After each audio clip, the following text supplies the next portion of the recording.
జీవితం ఎప్పుడూ ఒకేలా ఉండదు. నవ్వేవాడికి ఏడ్చే రోజు, ఏడ్చేవాడికి నవ్వే రోజు తప్పక వస్తుంది. కాస్త ఓపిక పట్టాలి అంతే. నిన్ను సంతోషపెట్టేవారంతా మంచివారు కాదు, అలాగే నిన్ను బాధ పెట్టేవారంతా చెడ్డవారు కాదు. అదృష్టాన్ని సరదాగా నమ్ముకో, కష్టాన్ని పూర్తిగా నమ్ముకో. విజయం తప్పకుండా వరిస్తుంది. మీరు ఒక పనిని పూర్తి చేయగలను అని నమ్మితే సగం పని పూర్తయినట్లే. నీ గమ్యం ఎంత ఎత్తులో ఉన్నా దానిని చేరుకునే మార్గం మాత్రం నీ కాళ్ళ క్రింది నుండే మొదలవుతుంది. ఓర్పు అనేది ఎంత చేదుగా ఉంటుందో దానివల్ల వచ్చే ప్రతిఫలం కూడా అంతే తీయగా ఉంటుంది. జీవితంలో నిన్ను నువ్వు నమ్ముకున్నప్పుడు దేనికి భయపడాల్సిన అవసరం లేదు. భయమే భయపడేలా జీవించడం నేర్చుకోండి. మీరంటే ఇష్టం ఉన్న వారిని ఎప్పుడూ అశ్రద్ధ చేయకండి. ఏదో ఒక రోజు మీకే అర్థమవుతుంది, చేతిలో ఉన్న వజ్రాన్ని దూరం చేసుకొని రంగురాళ్ళకై వెతుకుతున్నామని. ఆటలో ఒకరు గెలవాలి అంటే పోటీదారులందరినీ ఓడించాలి. అదే జీవితంలో ఒకరు గెలవాలి అంటే తోటివారందరినీ ప్రేమించాలి. ఏ కారణం లేకుండా నిన్ను ఇతరులు విమర్శిస్తున్నారంటే నువ్వు చేస్తున్న పనిలో విజయం సాధించబోతున్నావని అర్థం. ఆ కారణంగా ఎదురయ్యే విమర్శ నీ విజయానికి నాంది అవుతుంది. పొగడ్త కంటే కూడా విమర్శ చాలా విలువైంది. కళ్ళకు కమ్మిన దర్శపు పొరల్ని తొలగించి మన లోపాల్ని తెలుసుకునే అవకాశం కల్పిస్తుంది. అదృష్టం కోసం ఎదురు చూడడం కంటే అవకాశాన్ని సృష్టించుకోవడమే అత్యంత సులభం. విలువ కోసం విలువలేని చోట ప్రయత్నించడం ఉన్న విలువను పోగొట్టుకోవడమే అవుతుంది. విలువ అనేది తెలుసుకోలేని వ్యక్తి దాన్ని ఎప్పటికీ సంపాదించలేడు. సంపాదించినా నిలబెట్టుకోలేడు. అది స్నేహమైనా, ప్రేమైనా, లేక డబ్బైనా, ఏదైనా సరే కష్టపడి సాధించుకున్న వ్యక్తి దానిని వృధా చేయలేడు. ఎదుటివారి ఆలోచనల్ని గౌరవించకపోయినా పర్వాలేదు, అపహాస్యం మాత్రం చేయకండి. ప్రతి ఒక్కరిలో ఏదో ఒక గొప్పతనం ఉంటుంది. మనకు దాన్ని చూసే గుణం ఉండాలి. దానిని అభినందించే మంచి మనసు ఉండాలి. ఏదైనా పరీక్షించవచ్చు, కానీ మనిషి సహనాన్ని మాత్రం పరీక్షించకూడదు. అది విలువైన బంధాలను దూరం చేస్తుంది. నిన్ను భారం అనుకునే బంధాలతో బలవంతంగా జీవించేదానికన్నా వాటికి దూరంగా ఉంటూ ఒంటరిగా బ్రతకడమే మేలు. విలువలేని వారితో వాదించటం, వాళ్ళ మాటలకి స్పందించటం వల్ల వాళ్ళ విలువను మనం పెంచటమే అవుతుంది.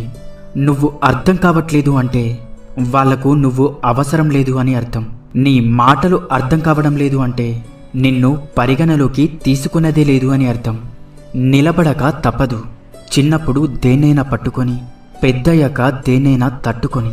కారణం లేకుండా ఎవరూ మౌనంగా ఉండరు. కొండంత బాధ ఒక్కోసారి మాటల్ని పైకి రానివ్వకుండా తొక్కి పెడుతుంది. ఎప్పుడూ గతంలోకి తిరిగి చూసుకోవటం లేదా పక్కవారి జీవితంలోకి చూడటం చేస్తావో అప్పటి నుండే నీ ఆనందానికి అవరోధాలు కలుగుతాయి. ఒకరు తగ్గుతున్నారు అంటే తప్పు చేశారని కాదు, ఆ బంధానికి విలువ ఇస్తున్నారని అర్థం. తప్పు చేయకుండా తల వంచకండి. నమ్మకం లేని చోట వాదించకండి.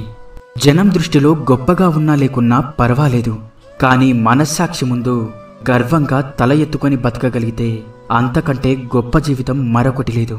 అదుపులేని ఆలోచనలు శత్రువు కన్నా ప్రమాదకరం. సున్నితమైన మనసు ఉన్నవారు తమకు తామే శత్రువు. వారికి మోసం చేసే అంత తెలివి లేదు, మర్చిపోయే అంత బలము లేదు. అన్నిటినీ మౌనంగా భరిస్తూ బాధపడటం మాత్రమే తెలుసు. కోపంలో సమాధానం చెప్పకు, సంతోషంలో వాగ్దానం చేయకు, ఒత్తిడిలో నిర్ణయం తీసుకోకు, అవసరం లేని చోట అబద్ధం చెప్పకు. ఓడిపోయాను అని బాధపడకు. ఓటమి నీకు శత్రువు కాదు, మిత్రువు మాత్రమే. ఎందుకో తెలుసా? ఓటమి నీ ప్రయత్నంలో ఏదో లోటు ఉంది అని తెలియజేస్తుంది. ఇంకాస్త కృషి అవసరమని హెచ్చరిస్తుంది. ఉన్నత వ్యక్తిత్వం కలిగి ఉంటే శత్రువు కూడా నిన్ను చూసి తలదించుకుంటాడు. గతాన్ని ఎప్పటికీ మార్చలేము, కానీ భవిష్యత్తుని రాసుకునే శక్తి మాత్రం నీ చేతుల్లోనే ఉంది. ఉన్నతంగా ఆలోచించు, అలాగే గొప్పగా జీవించు. ఏ బంధమైనా మన అని మనమనుకుంటే సరిపోదు, ఎదుటి వాళ్ళు కూడా అనుకోవాలి. అప్పుడే ఆ బంధం బలపడుతుంది.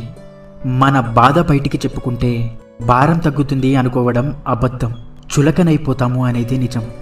జీవితంలో మీరు ఎవరినైతే ఎక్కువగా ఇష్టపడతారో వారి వల్లే మీరు ఎక్కువగా బాధపడతారు. ఇది అత్యంత కఠినమైన జీవిత సత్యం కాదంటారా? ఎవరో ఏదో అన్నారని పదే పదే గుర్తు తెచ్చుకొని బాధపడిపోకు. నీవు ఎదుర్కొనే నిందలు, అలాగే పొగడ్తలు ఏవి శాశ్వతం కాదని గుర్తుంచుకో. ప్రశాంతమైన హృదయంతో జీవించు. నచ్చినప్పుడు ఒకలా, నచ్చనప్పుడు మరోలా ఉండేవారికి బంధాల విలువ, అనుబంధాల విలువ ఎలా తెలుస్తుంది? అలాంటి వారితో ముడిపడిన బంధం కన్నీళ్లను మాత్రమే కానుకగా ఇస్తుంది. జీవితంలో విలువ ఇవ్వని బంధాలను పెంచుకోవద్దు. అలాగే విలువ ఇచ్చే బంధాలను వదులుకోవద్దు. ఒక విలువైన క్షణం విలువ ఎప్పుడు తెలుస్తుందో తెలుసా? అది జ్ఞాపకంగా మారిన తర్వాత మాత్రమే. డబ్బు అనే ఒక చిన్న రంగు కాగితం మనిషిలో ఉండే అన్ని రంగుల్ని బయటకు తీస్తుంది. ఒక మనిషికి ఇవ్వాల్సిన సమయంలో విలువ ఇవ్వకపోతే తరువాత నువ్వు ఇద్దామనుకున్నా సరే వాళ్ళు తీసుకోవడానికి సిద్ధంగా ఉండరు. ఎందుకంటే ఆత్మాభిమానం అనేది ఒకటి ఉంటుంది కదా.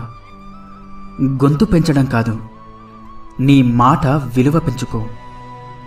వాన చినుకులకే తప్ప ఉరుములకు పంటలు పండవు. ఈ లోకం ఎప్పుడైనా సరే మంచివాణ్ణి మంచివాడు అని ఎప్పుడూ అనదు. మంచిగా నటించేవాడిని మాత్రమే వీడు చాలా మంచివాడు అని అంటుంది. మంచితనాన్ని గుర్తించే మంచితనం చాలామందికి ఉండదు.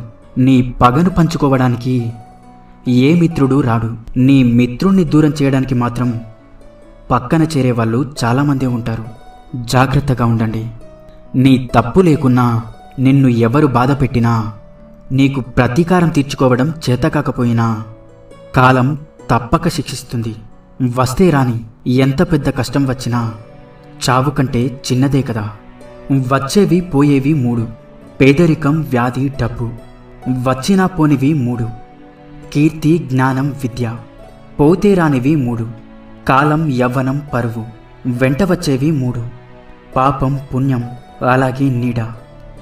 గెలవాలంటే కష్టాలను ఓర్చుకోవాలి. బ్రతకాలి అంటే ఇష్టాలను మార్చుకోవాలి.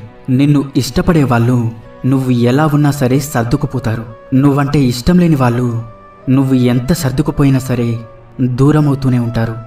అలాంటి వాళ్ళ గురించి ఆలోచించి నీ సమయాన్ని వృధా చేసుకోకు. నీ మనసుని బాధ పెట్టుకోకుండా ముందుకు వెళ్ళు. విజయం నీ కళ్ళ ముందుంటుంది. కష్టపడే దానిలో నీ గౌరవం ఉంటుంది. మోసం చేసే దానిలో నీ పతనం ఉంటుంది. నువ్వు నిజాయితీగా ఉన్నంత వరకు ఒకరి ముందు నటించాల్సిన అవసరం లేదు. కొడుకు గుణం పెళ్లి తర్వాత తెలుస్తుంది. కూతురు గుణం వయసులో తెలుస్తుంది. భర్త గుణం భార్య అనారోగ్యంలో తెలుస్తుంది. భార్య గుణం భర్త పేదరికంలో తెలుస్తుంది. స్నేహితుని గుణం మనం కష్టంలో ఉన్నప్పుడు తెలుస్తుంది. అన్నదమ్ముల గుణం జగడంలో తెలుస్తుంది. పిల్లల గుణం తల్లిదండ్రుల వృద్ధాప్యంలో తెలుస్తుంది. మాటలు చెప్పేవాడి దగ్గరకు తాత్కాలికంగా జనం చేరుతారు, కానీ కష్టపడేవాడి దగ్గరకు విజయం శాశ్వతంగా చేరుతుంది. ప్రస్తుతం మనిషి మంచివాడు కావాలి అంటే మంచి పనులే చెయ్యక్కర్లేదు. ఎదుటివారి గురించి చెడుగా మాట్లాడకుండా ఉంటే చాలు. గొప్పవారి యొక్క గొప్పతనం వారు చిన్నవారితో ప్రవర్తించే తీరును బట్టి తెలుస్తుంది. ఎక్కడ విన్న మాటలు అక్కడే మర్చిపోవాలి. ఇక్కడివి అక్కడ, అక్కడివి ఇక్కడ చెప్పడం వల్ల జీవితాలు నాశనమవుతాయి. ఈ భూమిపై అందరూ నీలాగే బ్రతకాలి కదా. ఎవరి జీవితాల్లో తలదూర్చకు. ప్రతి ఒక్కరిని ప్రశాంతంగా జీవించనివ్వండి. ఇన్ని మంచి సూక్తులలో మీకు ఏ సూక్తి నచ్చిందో కింద కామెంట్ చేయండి. అలాగే ఈ వీడియో మీకు నచ్చినట్లయితే వీడియోని లైక్ చేసి ఇలాంటి మరిన్ని వీడియోస్ కోసం మన ఛానల్ని సబ్స్క్రైబ్ చేసుకోండి. ధన్యవాదాలు.